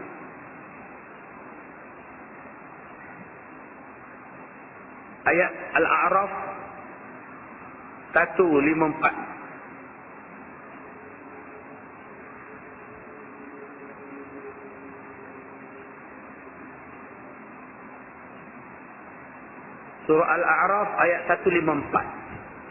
Untuk orang-orang yang pemarah, untuk meredakan kemarahan orang, maka tuan-tuan baca surah Asy-Syura ayat 154. surah Al-A'raf ayat 154. Minta maaf, juzuk yang ke-9. Surah Al-A'raf ayat 154. Dan yang terakhir surah Asy-Syura ayat 15. Untuk menghentikan perbalahan, pertikaian. Maka tuan-tuan boleh baca surah Asy-Syura ayat 15. Jadi 4 ayat saya bagi pada tuan-tuan. 1, surah Ali Imran ayat 200. Kedua, surah Al-A'raf ayat 154. Ketiga, surah Asy-Syura ayat 15. Yang surah Asy-Syura ayat 154 itu surah Al-A'raf, minta maaf. Al-A'raf 154. Dan satu lagi surah Asy-Syura ayat 15 untuk menghentikan perbalahan. Dan yang keempat, tuan-tuan baca surah Asy-Syura, bukan, surah Al-Hadid ayat 13. Untuk menggembalikan fitnah orang yang membuat fitnah pada tuan-tuan, yang membuat kejahatan pada tuan-tuan, supaya Allah pelihara dan fitnah itu kembali kepada mereka. Surah Al-Hadid ayat 13. Ulang balik. Pertama, surah Ali Imran ayat 200 untuk mengelakkan anak-anak merayau malam. Al-A'raf 154 untuk temu duga, untuk minta kerja, untuk perbicaraan di mahkamah dan sebagainya. Yang ketiga, surah Asy-Syura ayat 15 untuk menghentikan perbalahan, pertikaian. Dan keempat, surah Al-Hadid ayat 13 untuk menggembalikan fitnah-fitnah orang, supaya kebenaran itu naik, kebenaran itu muncul. Surah Al-Hadid ayat yang ke-13. Jadi 4 surah ini, ayat ini saya sepatutnya beredarkan kertas, tapi sebab kesibukan semalam saya terlupa nak edarkan pada tuan-tuan. InsyaAllah pada bulan hadapan saya bawa cara-cara pengamalan dia, cara-cara nak buat. Sekarang ini tuan-tuan amalkan dulu. Lepas sembahyang boleh, baca pada minuman boleh, baca pada makanan boleh, mudah-mudahan. Baik, bolehkah kita mengambil duit zakat untuk anak kita belajar agama, sedangkan kita mampu menyediakan keuangan untuk anak kita belajar? Kita ni ada anak nak belajar, kita minta zakat untuk anak kita belajar, sedangkan kita kaya. Kita ambil duit zakat bukan untuk kita. Kita ambil duit zakat itu untuk anak kita. Sebab yang berhak dapat zakat anak. Maka sahlah penggunaan zakat itu. Kita buat permohonan zakat, kita isi borang untuk anak kita.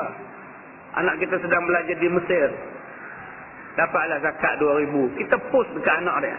Sah.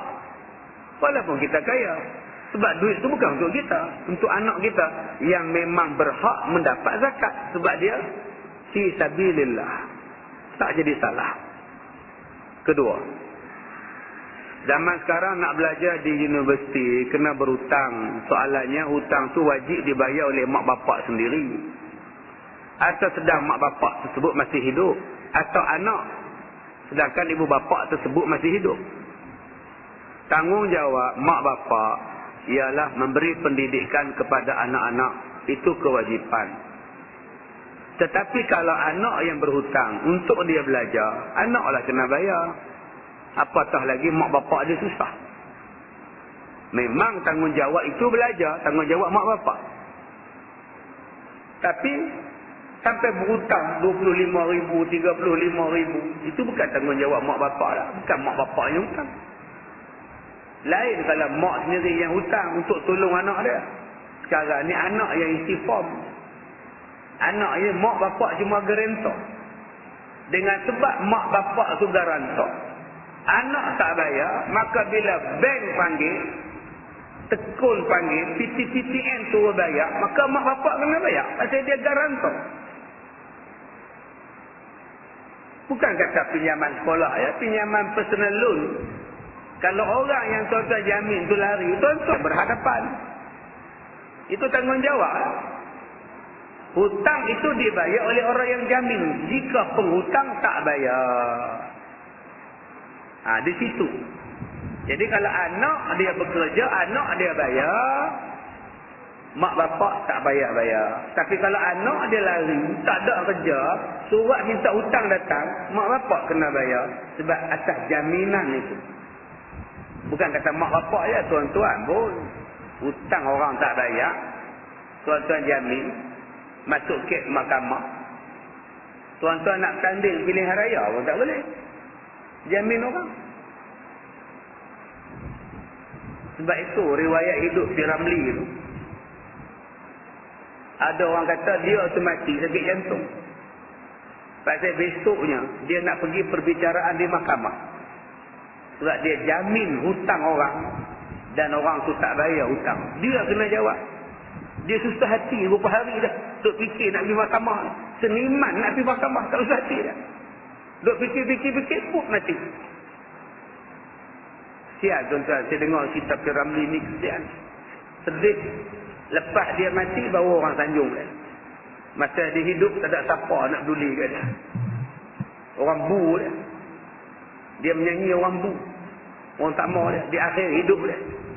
Lepas dia mati ni ke, buh doktor, buh Tan Sri semua bagi kat dia. Jalan buh nama dia. Semua buh nama dia. Inilah perangai sebahagian daripada orang kita. Masa hidup tak nak kenang jasa. Dah mati, baru sibuk-sibuk. Tak kira siapa pun. Ustaz-ustaz pun macam itu. Masa hidup orang menyampah. Masa mati, Allah sayang ustaz tu mati dah. Tak ada lah berganti. Masa dia hidup, kita tak naikkan dia. Malah nak belajar dengan dia. Nak bagi anugerah pun susah. Nak bagi tanah kat dia pun susah. Daripada muda sampai ketua duduk sewa rumah. Bila dia mati baru sibuk-sibuk. Kita tak mau macam itu. Haram ke kalau kita menganjur dan menghadiri perayaan agama lain. Dan bagaimana pula memberi ucap selamat dan kad raya. Haram. Allah kata wala talbisul haqqa bil batil. Jangan kamu campur yang hak dan yang batil. Dia agama dia. Yang kamu sibuk nak buat perayaan dia tu pasal apa? Sibuk nak buat jamuan. Hang bukan agama dia. Tak kira lah satu Malaysia ke, dua Malaysia ke, tiga Malaysia ke, sama lah. Mereka nak raya, mereka punya pasal. Kita jangan jadi tuan rumah pula. Marilah raya, marilah rumah kami, mai. Waalaikum. Mereka balik. Wah, tepat. Mari. Kita sediakan makan. Tak payah. Mereka nak buat, biar mereka buat. Kalau dia jiran kita, dia panggil kita, Hanif, marilah sikit, sini ada makan sikit, meruku. Tak salah pergi. Nak raikan dia sebagai jiran. Bukan rai dia pada hari raya. Sebab jiran ni tiap-tiap hari pergi rumah dia.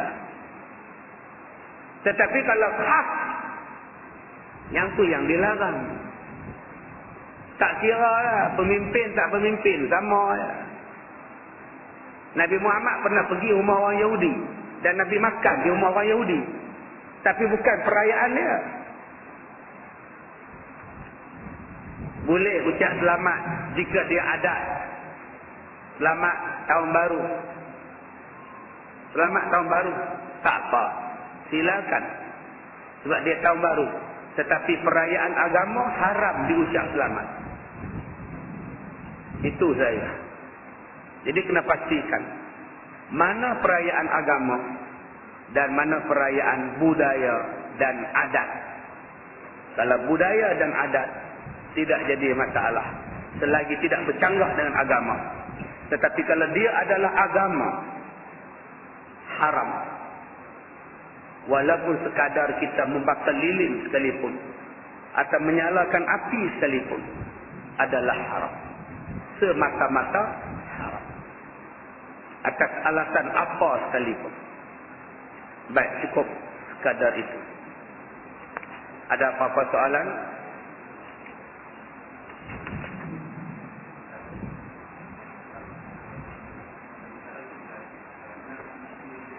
Tak dengar. Nabi pilih Bilal sebab suaranya lantang, suaranya kuat. Itu kelebihan Bilal bin Rabah. Sebab itu syarat nak memilih Bilal, syarat nak memilih azan ialah mempunyai suara yang merdu, yang boleh menarik orang untuk dengar, kuat. Dia bukan boleh main. Dalam kitab fiqh dia ada dua contoh. Satu, dia kata saya ikhlas, jadilah saya sebagai muazzin, saya tak minta upah. Tok Bilal kata, pengurusi kata, cuba teks, saya nak dengar, cuba azan. Allahu Akbar, Allahu Akbar. Tadi budak datang, saya pun berminat jadi muazzin, tapi kalau boleh bayarlah sikit duit minyak. Saya mai jauh, minyak motor sebulan 100 pun cukup lah, pas duit minyak sudah. Saya pun kerja tak besar, bensin gaji 300, bensin askar. Cuba azan. Allahu Akbar, Allahu Akbar.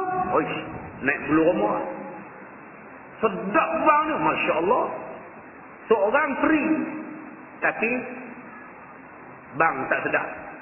Seorang bang sedap, minta duit sikit, duit minyak je. Maka fiqh sebut, ambil yang minta duit pun tak apa. Janji dia boleh tarik orang main masjid.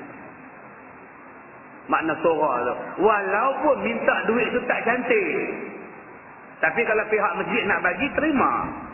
Tapi kalau dia minta kerana tak ada dah nak buat, pasal dia orang susah, duit minyak pun jadilah. Saya minat nak azan dan bang dia pula sedap. Orang itulah yang dipilih. Kerana suaranya boleh menarik orang untuk datang. Cuba tuan-tuan tengok handphone tuan-tuan, bila bunyi azan. Pasal apa bunyi tu tuan-tuan bola handphone? Pasal apa suara azan Mekah itu tuan-tuan bubuk? Sebab sedap. Sebab tertarik. Dengar dia masa nak pergi Mekah. Allah. Pasal macam nak pergi terik. Daftar umrah besok bagi juga. Teringat Dr. Bayang. Sedap. Yang itu yang dipilih sebagai Bilal. Sebab itu bila Nabi wafat, Bilal tak sanggup duduk di Madinah. Bila duduk tempat lain. Tapi kerana cinta dan rindu pada Nabi, dia balik ke Madinah. Sahabat-sahabat tengok Bilal balik, sambut Bilal. Dah lama tak balik. Mereka pun suruh Bilal azan. Kata riwayat, ketika Bilal azan, seluruh Madinah turun. Sebab mereka dah lama tak dengar suara Bilal. Dan bila dengar tu, semua pakat bangun. Ini Bilal, ini Bilal bin Rabah, ini Bilal. Semua bangun untuk semayang berjemaah. Jadi carilah muazzin macam Bilal. Bila dengar dia, semua datang. Bukan semua orang boleh jadi Bilal. P. Ramli, dia tak boleh jadi Bilal. Sebab dia punya tune suara dia rendah. Dia suara dia untuk lagu yang rendah-rendah saja. Dia tak boleh nada tinggi. Sebab tu bila dia azan cerita semerah padi pun, azan dia slow. Allahu Akbar, Allahu Akbar. Cerita P. Ramli semerah padi itu. Allahu Akbar, Allahu Akbar. Dia slow. Dia yang boleh jadi azan any search. Mapak tinggi. Oh, yang tu elok sangat tuan-tuan. Emi tu kali Bilal, confirm ramai. Rockers pun ramai datang. Saya Emi, nampak. Kadang-kadang, nak tarik orang muda datang ke masjid. Bilal tu kena Bilal muda. Tarik mak rempit, ajar dia jadi Bilal. InsyaAllah seluruh mak rempit akan datang awal-awal. Sebab nak tengok dia sembahyang, dia Bilal. Itulah cara dia. Bagi mereka kerja, insya-Allah mereka datang. Wallahu a'lam. Lagi?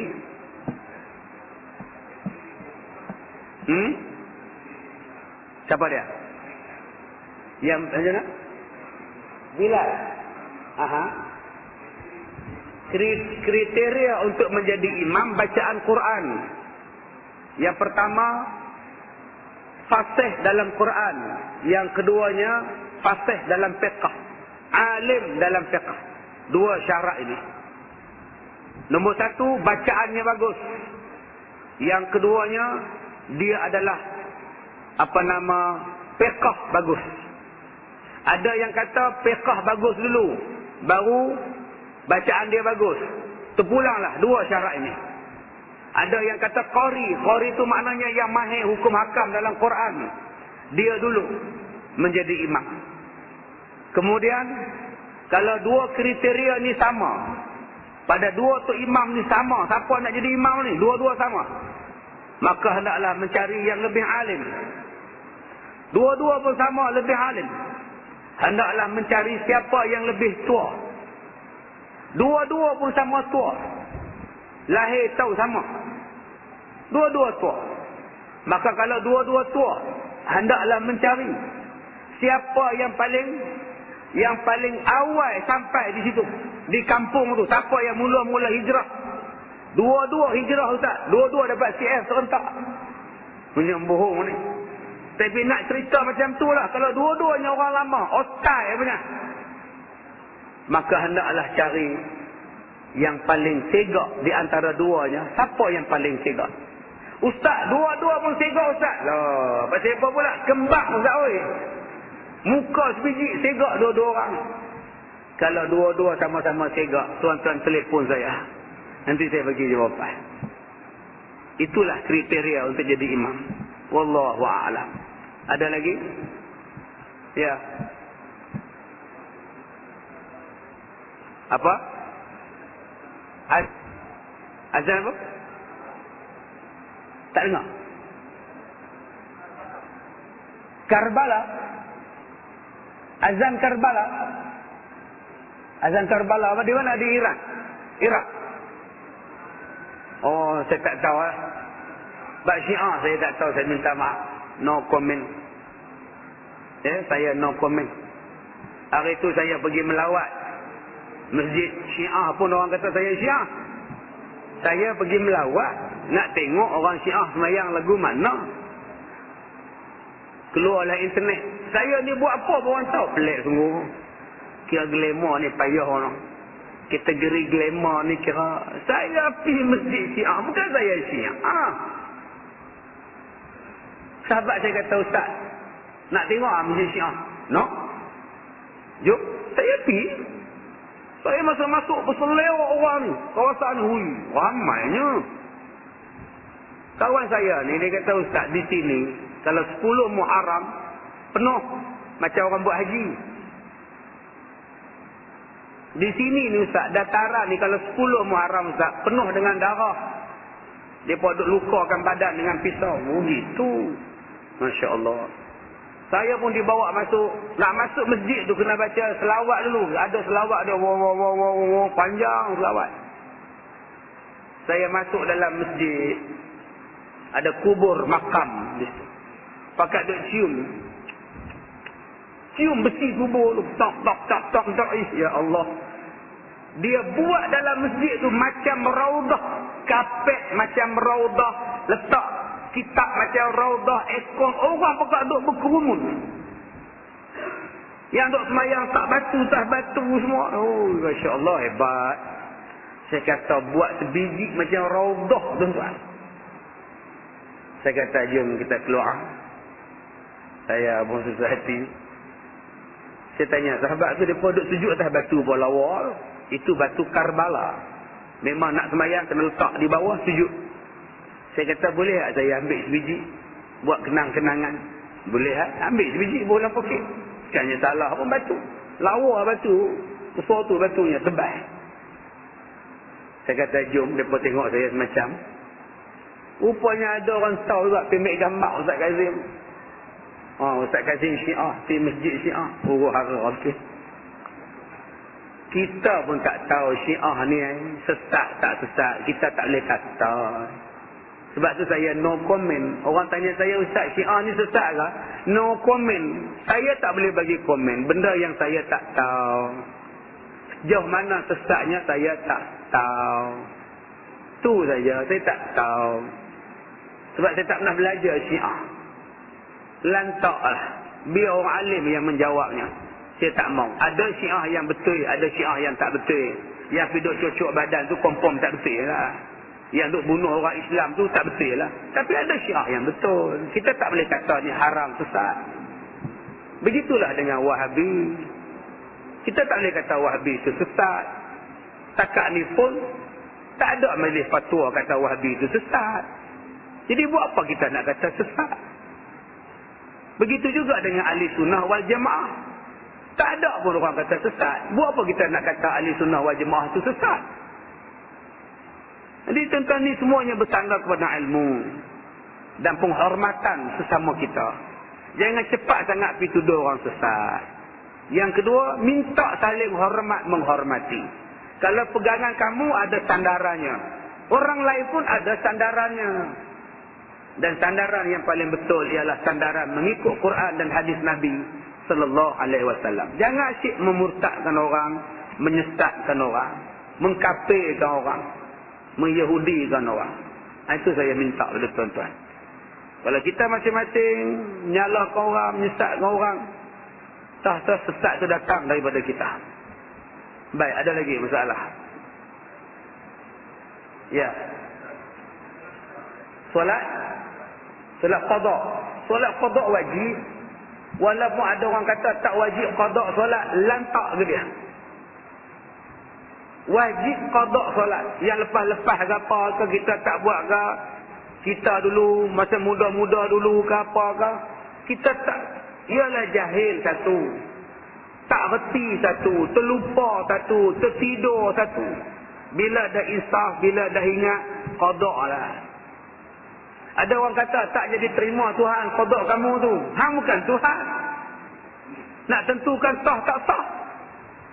Yang penting kita ikhlas. Aku salah ya Allah, aku taubat ya Allah, aku bayarlah balik ya Allah. Qada.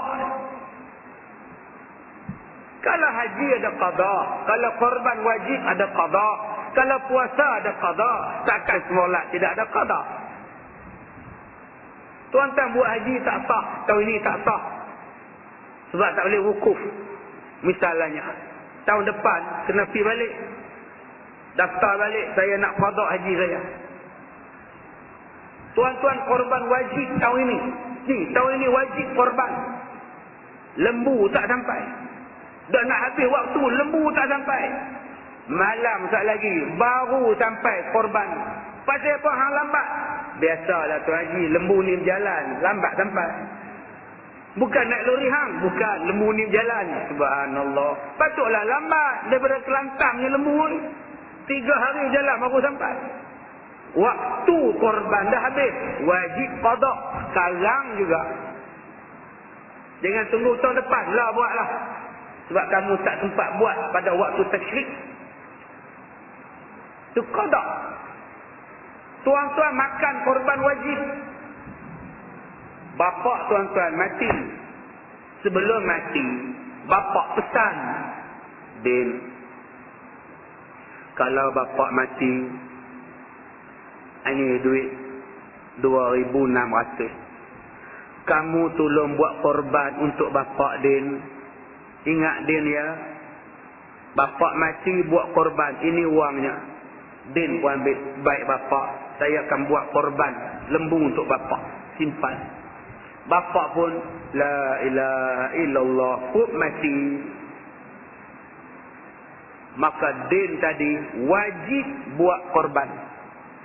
Tetapi din tidak boleh makan walau seketul daging korban bapa dia. Sebab itu adalah korban wajib. Dan dia penerima wasiat. Dia tak boleh ambil mana-mana bahagian daripada daging korban arwah bapa dia. Sebab dia penerima wasiat. Tapi disebabkan din tak belajar. Din buat balik sekilo. Bagi isteri dia makan. Masak buat sup. Buat kurma. 2 bulan lepas tu ada satu ustaz kata haram. Tak boleh ambil langsung. Orang yang korban wajib termasuk anak isterinya, termasuk orang yang menerima amanahnya. Apa? Tak boleh makan. Saya dah ambil sekilo ustaz. Wajib bayar balik. Tapi bukan bayar dengan sekilo daging. Bayar dengan harga daging.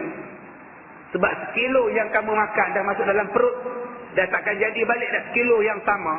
Bayar harga pada fakir miskin. Kena ganti lala tu juga.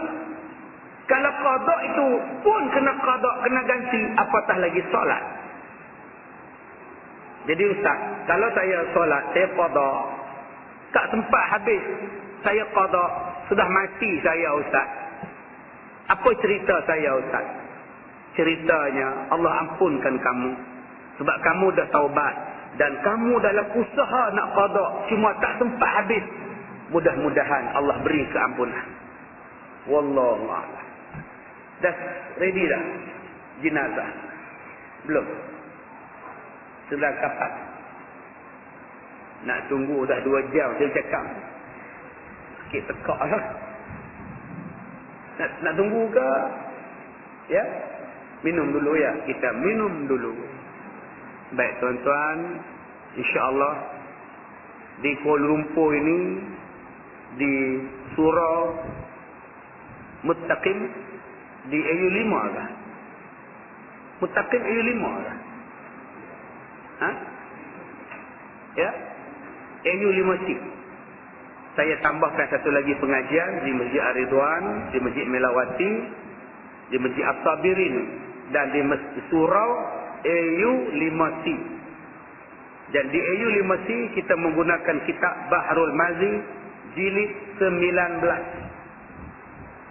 Jadi tuan-tuan tolong cari Bahrul Mazi jilid 19. Di situ kita pakai kitab itu. Dan di Masjid As-Sabirin saya belum fikirkan lagi apa kitab yang saya nak pakai. Nanti saya umumkan. Masjid As-Sabirin ya. Jadi di AU5C kitab Bahrul Mazi jilid 19. Di sini jilid 15 dan jilid 9. Di Taman Melawati Al-Hidayah kitab Ihfazillah. Dan di AU5C jilid 19. Di Masjid As-Sabirin belum lagi saya tengok mana kitab yang sesuai. Cuma malam ni saya tidak ada di Masjid As-Sabirin. Sebab saya ada forum perdana anjuran kerajaan negeri di satu negeri lah di belah-belah utara. Jadi saya terpaksa pergi ke sana malam ini forum perdana. Jadi saya tak dapat ada malam ni kuliah maghrib di Masjid As-Sabirin, semisal maaf. Jadi tuan-tuan, sekadar itu saja. Kita jumpa pada bulan hadapan di Masjid Al-Muttaqim, surah Al-Muttaqim Bahrul Mazi jilid 19. Bismillahirrahmanirrahim. Alhamdulillahirabbil alamin.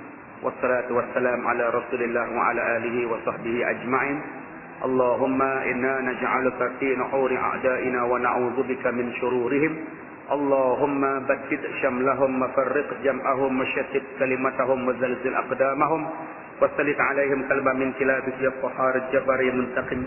Allahumma ya munzilal kitab wa ya mujriyas sahab wa ya hazimal ahzab izimhum mansurna alaihim. Walhamdulillahi rabbil alamin. Saya minta maaf jika terkasar bahasa. Assalamualaikum warahmatullahi wabarakatuh.